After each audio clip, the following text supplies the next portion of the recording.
Greetings, YouTube. I'm sure that anyone who spent any time on the internet has heard the phrase, the paradox of tolerance. That for a just society to be tolerant, it must not be tolerant, it must be intolerant of injustice and bigotry, hatred, prejudice. So people think that's that's an oxymoron. How can you say you're a tolerant society if you're being intolerant towards those that oppose your positions? Well, you see, they seem to think it's an argument, but it isn't. It's a social contract. Tolerance is a social contract. So if I say I tolerate your taste in movies and food and clothing and house colors and whatever, that's a social contract that we both can agree on. I tolerate all these things in you, you tolerate all those things in me, everybody gets along. We have not violated that social contract.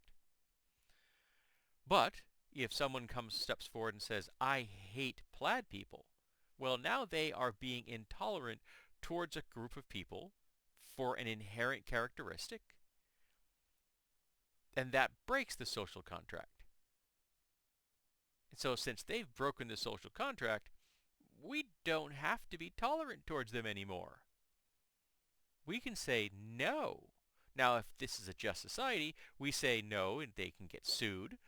They could lose their business license. This is which I frankly think any business that uh, does not serve the public should have happen to them, because not only do I consider tolerance to be a social contract, I see a business license as a social contract.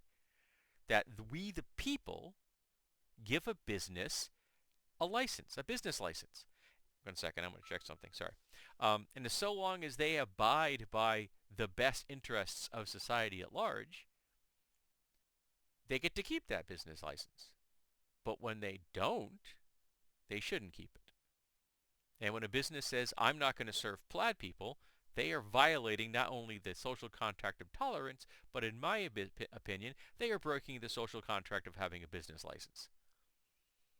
That's not an argument that's going to be all that popular with folks that has businesses.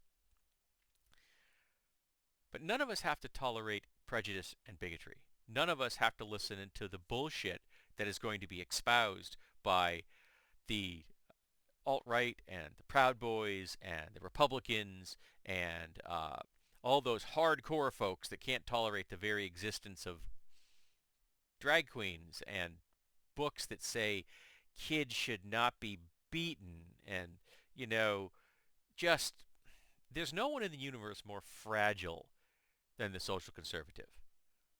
I know that they're going to call everyone that is progressive a snowflake. I get that. Okay, they have weaponized that term. But no one is more fragile than a social conservative, because they have built their entire identity around this very rigid, artificially constructed entity. And they are terrified that any little thing that goes on in the world around them can shatter it and cause it to come tumbling down, when people realize that they've built that out of bullshit, that the laws are written to benefit men, so that's why men have it easier in our society. It's not because men are better, it's because men wrote the rules.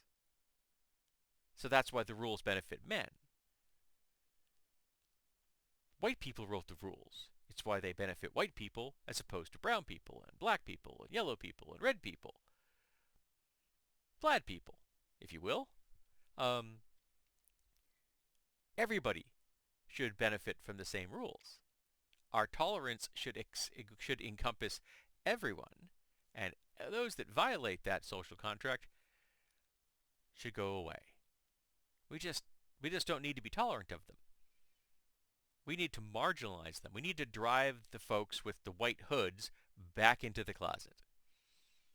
We need to drive the homophobes and the transphobes into the closet and let the LGBT folks out and about. Let them live their best lives possible. Because they're not a danger to us. They're not the violent ones.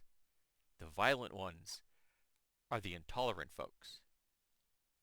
The violent ones are the social conservatives. They are the dangerous ones. they have violated the social contract of tolerance. So, fuck them. Don't put up with their bullshit. Don't let them tell you that there's a trans discussion. No, there isn't. You either accept and tolerate trans people, or you're a bigot. You either accept gay people, or you're a bigot. You get where I'm going here.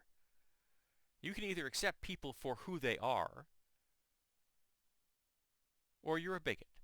Now, I know there are going to be folks, well, what if this person does X, Y, or Z? Well, if the X, Y, or Z is against the law, then of course you charge them, you send them to trial. If they are found guilty, you apply the appropriate response. A fine, community service, prison time, what have you.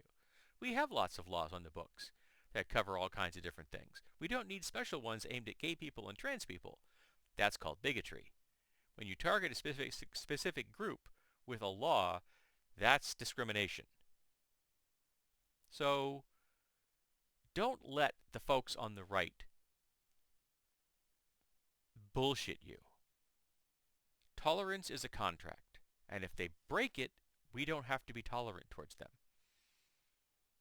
So if somebody ever comes up and says, hey, you should punch a Nazi. Yeah, punch a Nazi.